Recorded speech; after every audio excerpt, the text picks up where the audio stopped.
Ja të nderuar miq, do të shkojmë në Maqedoninë e Veriut në tetë tonë për të folur për shumë çka aty që lidhet me shqiptarët, problemet e tyre, duke filluar nga gjuha, debati për jurisprudencën, por edhe së fundmi ligji për arsimin e lartë. Ndërkohë që jemi në një kontekst kur sot Maqedoninë e Veriut Shkupin e vizitonte presidenti i Shqipërisë Bajram Begaj, pas vizitës së ministres Spiro Pali pak kohë më parë.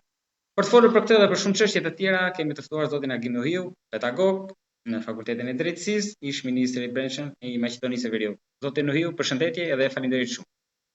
Përshëndetje, faleminderit për ftesën. Faleminderit ju. Zoti Nuhiu, do ta nisim me atë që duket sikur po i prek më shumë edhe pjesën shqiptare tani atje, për ligjin për arsimin e lartë. Debate të shumta, dje ka pasur edhe miratime pra, por si prek konkretisht ky ligj, këto ndryshime ligjore që janë bërë shqiptarët, universitetet shqiptare? Tani dje është mbyllur debati me universitetet sa i përket çështjes së ligjit për arsimin e lartë. Unë si një ish zyrtar politik në Ministrinë e Arsimit dhe Shkencës. Po, keni qenë afër të shumë poste të tjera drejtuese, por mua më ka mbetur ajo e Ministrisë së Brendshme, prandaj nuk e përmenda. Por ju keni pasur shumë poste drejtuese në karrierën tuaj. Si ish zyrtar politik në Ministrinë e Arsimit dhe Shkencës, do dua të shpreh ndjesinë time pozitive për një kulturë të dialogut që kanë zhvilluar bota akademike, universitetet në Maqedoninë e Veriut, me tekst të veçantë edhe profesoriati shqiptar. Ata treguan një maturi, një njohje dhe një vizion për 3 aspektet e ligjit që ka prekur gjatë debatit publik. E para do dua të jap vlerësimet e mia dhe konsideratat e mia për të gjitha argumentet në aspektin e linjës ligjore strategjike që duhet të prek ligji për arsimin e lartë. Edhe për frymën e ligjit që akoma është në formën e draft ligjit, por edhe për secilën dispozitë ligjore konkrete. Dhe tani deri në 5 mars ligji është në diskutim publik. Janë konsumuar shumë vërejtje, këndvështrime, të gjitha të bazuara në argumentime profesionale. Dhe faktet janë kokforta, siç themi ne në gjuhën e popullit. Ministria e Arsimit dhe Shkencës tani mundohet përpara 3 skenareve të mundshme. E para, Ministria e Arsimit dhe Shkencës duhet ta tërheqë draft ligjin, të formojë një grup të ri të punës, të arrijë një konsensus institucional dhe që të procedojë më tutje me draft ligjin e ri. Skenari i dytë është që këto vërejtje të argumentuara të inkorporohen në draft ligjin dhe draft ligji i përmirësuar të vazhdojë procedurën e miratimit në qeveri dhe në parlament.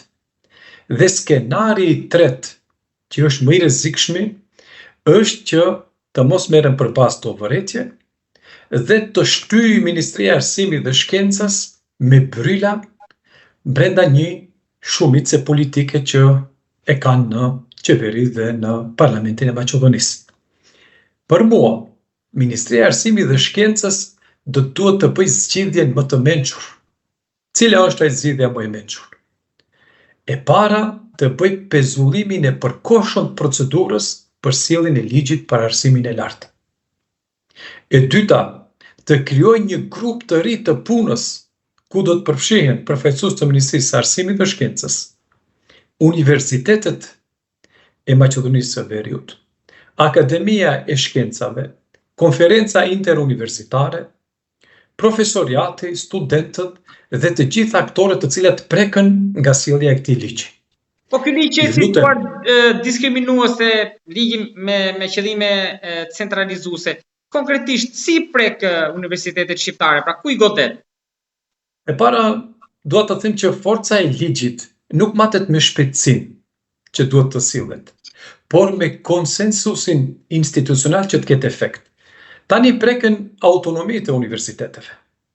Është krijuar apo tentohet të krijohet një perceptim, një përshtypje se 3 universitete në gjuhën shqipe janë shumë.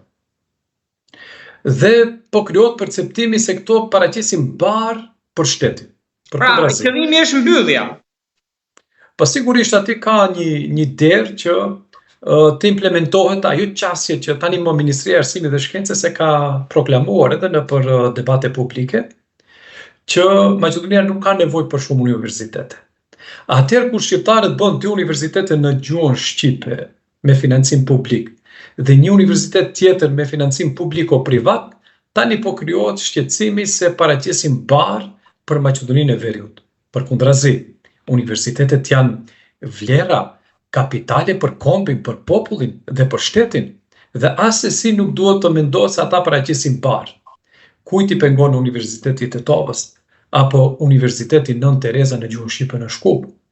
Ne jemi për kritere, jemi për meritokraci, por jo për diskriminim. Nuk kuptohet vetëm barazia formale. Barazia substanciale është thelbi i reformave dhe trajtimit të gjitha universiteteve në vend. Dhe kjo nuk kupton barazi e mundësive dhe shanseve të barabarta, qoftë në infrastrukturë, qoftë në investime, e të tjera që kolegët e mi, organet e universiteteve në gjuhën shqipe i kanë artikuluar larg çdo paragjykimi a prioristik se cilin vërejqe për çdo dispozit ligjore, për frimën e ligjit, por edhe për linjat strategjike të ligjit për arsimin e lartë. Ministria e Arsimit dhe Shkencës, për mendimin tim, pa nevojë ka rrezikuar një përplasje me botën akademike, po edhe me botën akademike shqiptare me tekst të veçantë. Ajo rrezikon protesta të gjëra studentore apo nga stafi akademik, peticione, kontestim në gjykatën kushtetuese dhe ngjashëm. Prandaj, Ministria e Arsimit duhet të shmang polarizimin, politizimin, por edhe supremacinë që tregon gjatë debatit publik apo në fillet e para të procesit për sjelljen e ligjit për arsimin e lartë në vend. Kjo duket sikur e ka harruar fare atë të jurisprudencës provimin që debat kaloi, duket ndryshimet ligjore vetën ndoshta përfundojnë kalendat greke. Tani edhe se përket çështjes së provimit të jurisprudencës në gjuhën shqipe. Tani provimi për jurisprudencë nuk ka për qëllim që të bëjë testimin e njohjes së gjuhës nga ana e kandidatit, po ka për qëllim që të vlerësojë njohuritë juridike, kompetencat profesionale, aftësitë analitike të kandidatëve. A janë kompetent, a janë me performansën e duhur ose jo. Nuk e ka për qëllim njohjen e gjuhës nga ana e kandidatëve, në qoftë se me ligj kuadri normativ i Maqedonisë garanton që arsimi i lartë në fakultetet e drejtësisë të zhvillohet edhe në gjuhën shqipe.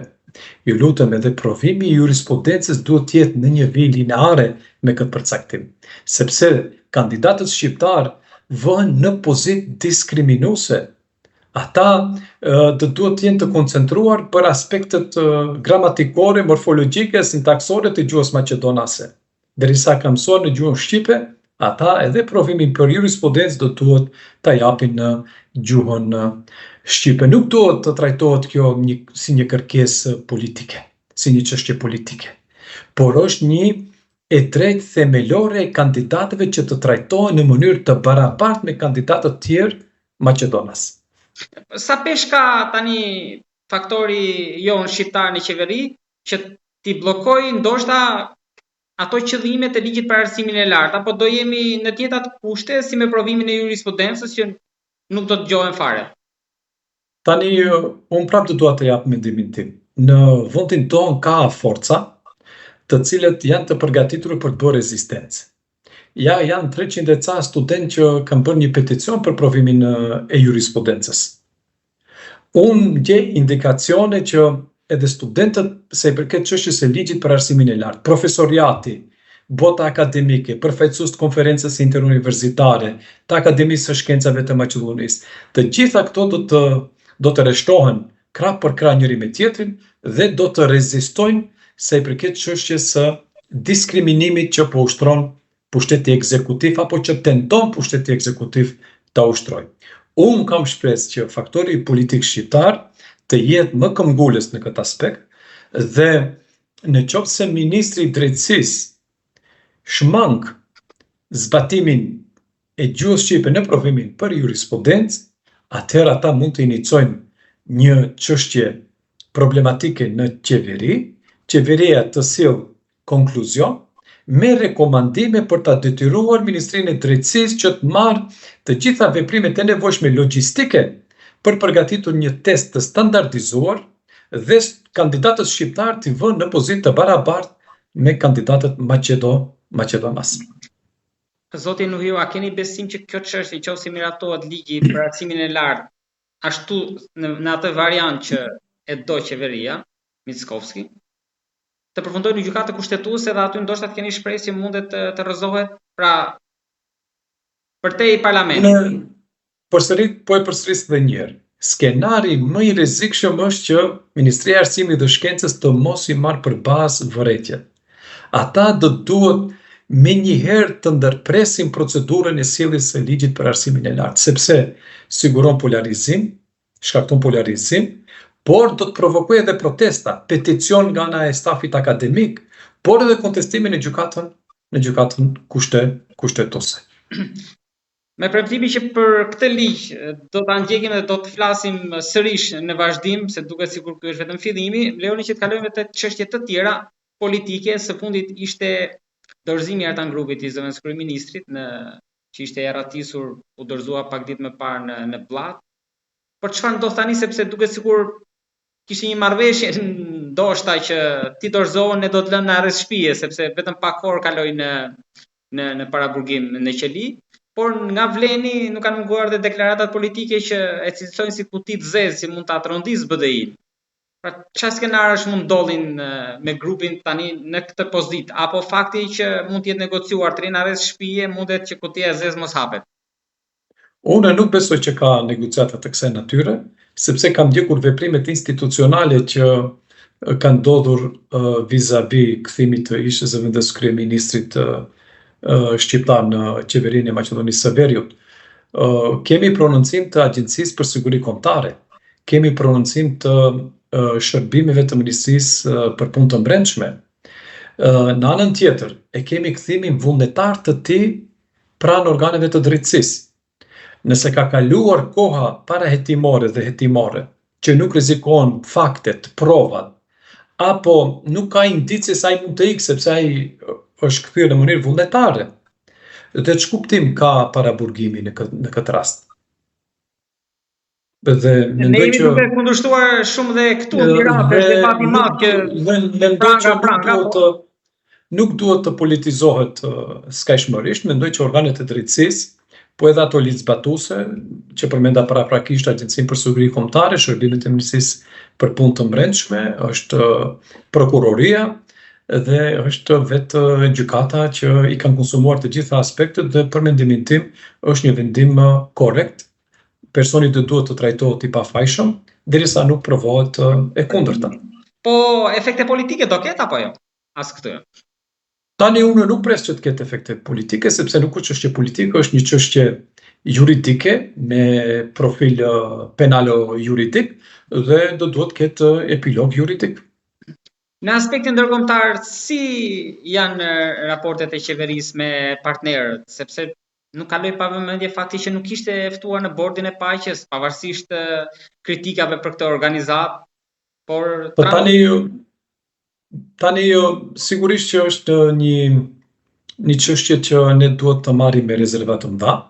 Pse përfaqësuesit e Maqedonisë së Veriut nuk ishin pjesëmarrës në bordin e paqes të iniciuar nga presidenti i Shteteve të Bashkuara të Amerikës, pavarësisht ashtu siç thatë edhe ju, debatit ose vërejtjeve që ka në lidhje me këtë formacion.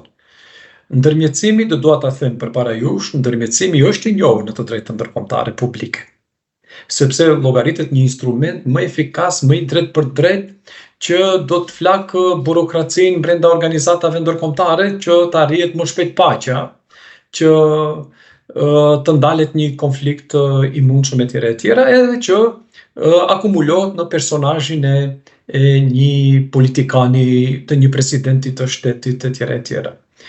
Dhe a ka nevojë Ballkani Perëndimor për një gjë të tillë? Ballkani Perëndimor ju e dini që është në dialog me Bashkimin Evropian. Në Ballkanin Perëndimor kemi edhe praninë e NATO-s. po edhe interesimin e vazhdueshëm të Shteteve të Bashkuara të Amerikës.